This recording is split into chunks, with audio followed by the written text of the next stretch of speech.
Alright you guys, I seriously cannot believe, today doesn't feel real, okay you guys? Behind me is a recreation, a rebirth, so to speak, of the first Supra in the Fast and Furious, the Fast and Furious movie, the original one, the only truly good Fast and Furious movie. And it's here in Kelowna, BC. We only had to drive like 3 hours to get here. And the owner, Jackson, is standing right behind me. Jackson, thanks for coming out. No problem, bro. Good to be here. Seriously, I appreciate it. Everybody at home wants to know what the heck is going on here. What's the story? Where did this car come from? Well, basically, I found it down in England. I lived in Scotland at the time. I'd always wanted a Supra. It's a car that's on the wall when you're a teenager, right? Yeah. And the first film came out round about when I was sort of 14 years old, so impressionable with a car kind of thing. Yeah, so I wanted one that was sort of mechanically sound, had too much done to it, and the body was straight. So yeah, found this one, started off as a sort of project, and then you know how it is, watching Fast and Furious one night, a couple of beers, a bit emotional, and then said, you know what, I'm going to do this. Yeah. And it kind of went from there. I told my friends, they got right behind the idea. Of course. Do it. And the more I got into it, the more I thought, you know, there's guys professionally building 100% movie replicas of these cars, and they're sponsored by garages, parts, all that. So it's kind of been done, and I did not want to compete with these guys. I thought, you know what, I'm going to try and do my own thing, do something a bit different.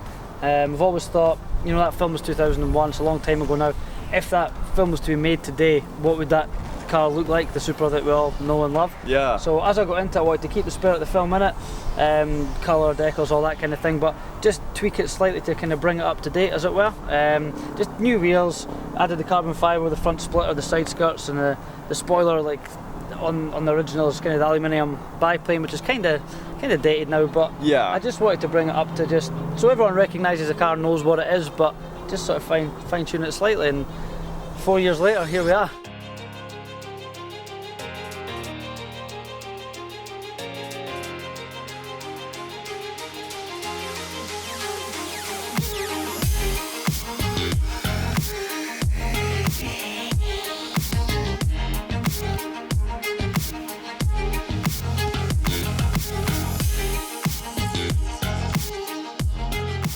Look, I have my good days and I have my bad days just like anybody else.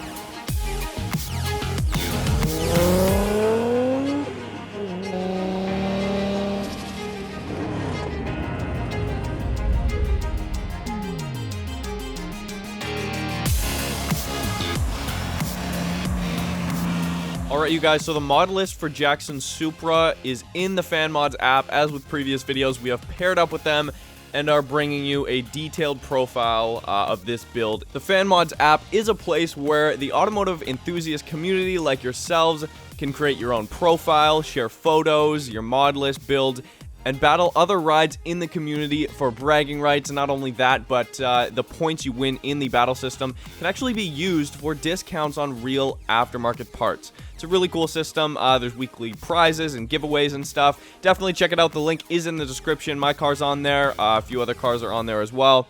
You can also scan the QR code on screen right now to go directly to Jackson's profile. And if you want to support the show, this is the way to do it. So definitely go check out Jackson's profile in Fanmods and enjoy the rest of the video. Like, to me, initial reaction is like, this is a perfect replica. Yeah, that's everybody's reaction. But then as soon as you start looking, okay, it's not a Targa. Yeah. I just noticed that 2 seconds ago, by the way. And the wing, but this wing looks way better. Yeah. And like certain things, but the main things, like the paint, you nailed. I think the wheels you nailed. Absolutely all this stuff down here. Yep. TRD bonnet. Like, or hood, as you would call it in this country. Yeah, that, and then the interior was a sort of nod to the film as well. The sort of sparkle recliners, the steering wheel that took ages to find. That took me 3.5 years to source the Racer 2 in blue suede. Like, you just don't get that anymore. No. So that was hard. That was hard going. As I say, it's going around. Yeah, there's different sort of bits and pieces that are different here and there, but overall, it just sort of captures the essence of the movie, and I sort of hope it's a fair tribute, and my kind of tribute to Paul Walker and all the good he did, and that carries on. The car does a lot of charity work. Did the Okanagan Dream Rally.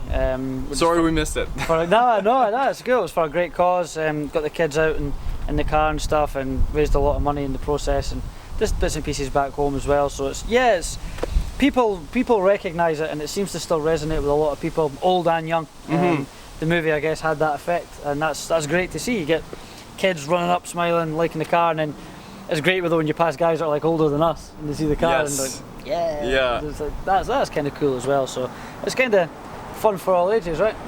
Absolutely. It's what cars are all about. And like, even when I was asking earlier, are there people who come up to it and like, wow, but then they don't actually know what it's from? Yeah, that's a huge question. That to me surprises me, but then you think about it and you're like, the late 90s or early 2000s style that this car is done in, you never see it today, so that's, I think, what draws everybody. I think it's because it's so outrageous. Yeah, it's totally ridiculous. By today's standards. Back then, there's a lot of things were kind of, glad we left that behind.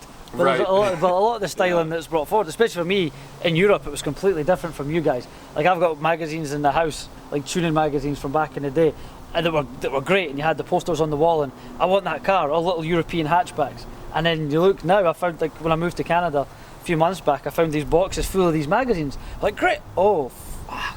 Yeah. And you realise how bad it actually was, but great at the time. Like, exactly. Like some of the interiors, like the furry stuff, that screens everywhere. Lambo doors on a Vauxhall Corsa. You're thinking, why? Yeah. But that was cool at the time. And that's what this movie. The first Fast and Furious movie captured that era. It started the like whole subculture, and that was it. It went from there. I think a lot of guys my age will be the same.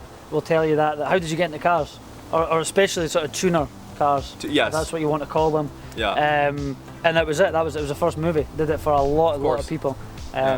Year after that came out, everybody had underglow. No matter what you drove. Yeah. People had, we were like 16-year-old kids. We had underglow on our mopeds. Yeah. It was ridiculous. But that's just what it did, and it's kept going in a way. The car scene's it's changed over the years, and some of it's been quite sad to watch how it's sort of declined a bit. But I think it's made a comeback, and especially I'm noticing in BC there's a huge sort of import scene here.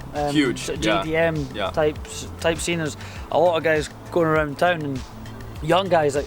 When I was 16, 17, when you were 17-year-old, you could only afford to get insured on like a 1 litre car. Right. So you did your time. You did 2 or 3 years in a brutal car that you tried to make faster. But this here, you're getting kids with like new plates on like 2 litre VTEC Honda Preludes. Yeah. Like that's cars we could only dream of driving till we were like 22 years old. S14s, S13s. All these kind of like it's astonishing. Even like Subaru Imprezas and stuff. That was like. There was like 20, 25, 26-year-old guys used to turn up to the car shows when you were 17 and be like, yeah, one day, and these guys are just rocking about in them now. It's just like, it's great that everyone can still express themselves and do bits and pieces to their own cars, and then you get the whole thing here that you got back home. You can congregate in a car park on a Wednesday night, everyone walks around each other's cars, talks about it, where did you get this, how did you do that, and don't get me wrong, it's not all sunshine and rainbows. There's still a lot of bitchiness about stuff. There's always going to be when that. you get people in their cars and things, there's always going to be that element. Big egos. Exactly, there's a lot of big egos around, especially in this town. But you know what? This car is what it is, and as long as people enjoy it and it makes them happy, I feel like I've done my job here. And the main thing is, over and above that, I love it, and it's made me happy. It's brought me so much happiness. I built it to drive it.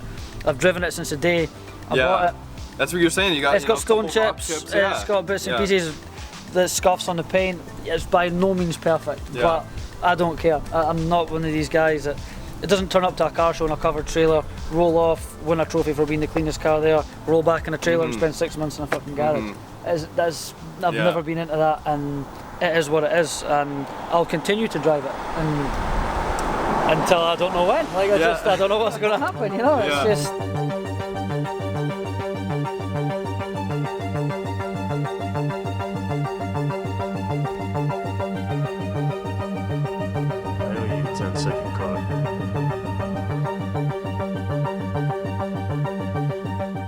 I've got a question for you. Go on. You guys might see. Is that NOS bottle hooked up? Obviously, NOS is the huge element of the Fast and Furious franchise. That started the whole NOS.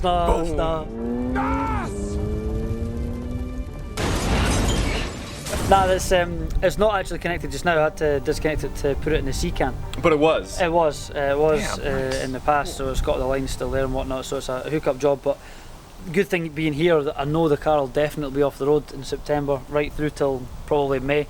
Yeah. So that gives you a chance to take a breath, catch up on things, do some upgrades over the winter period in the garage, spend your time just slowly working through it, because in Scotland you think you might get a bad winter, but it'll not get particularly bad snow, it'll just rain fucking constantly. Right, yeah. So you say, I'll take the car off the road when it gets really bad.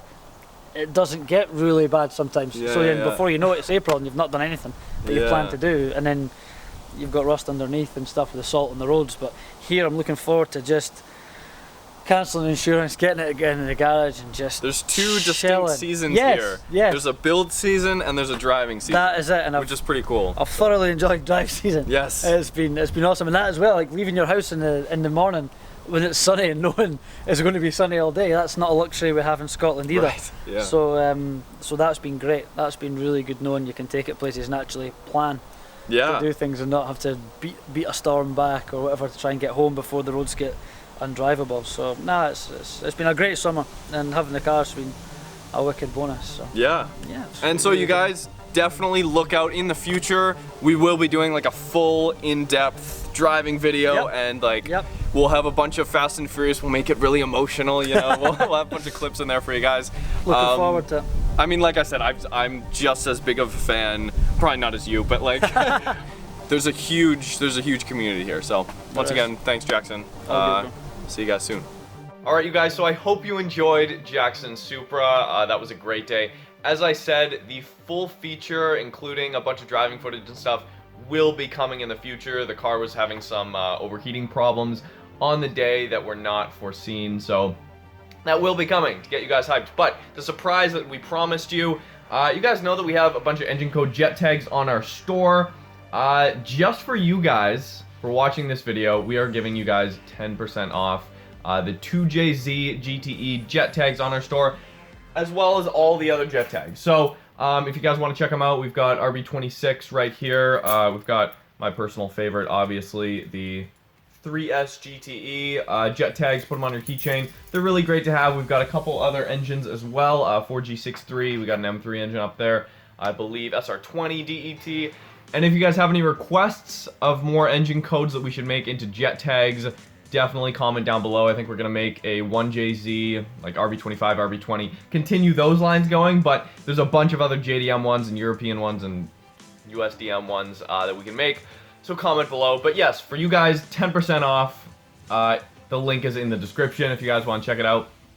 And yeah, thanks for watching. Hopefully you guys enjoyed this video as much as we enjoyed shooting it.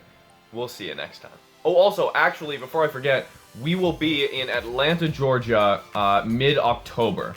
So, if you guys have any modified cars or any cars you want me to drive and you want us to film and make a big feature on, please email me at marcus@roadsuntraveled.com, and yeah, we'll take you up for consideration.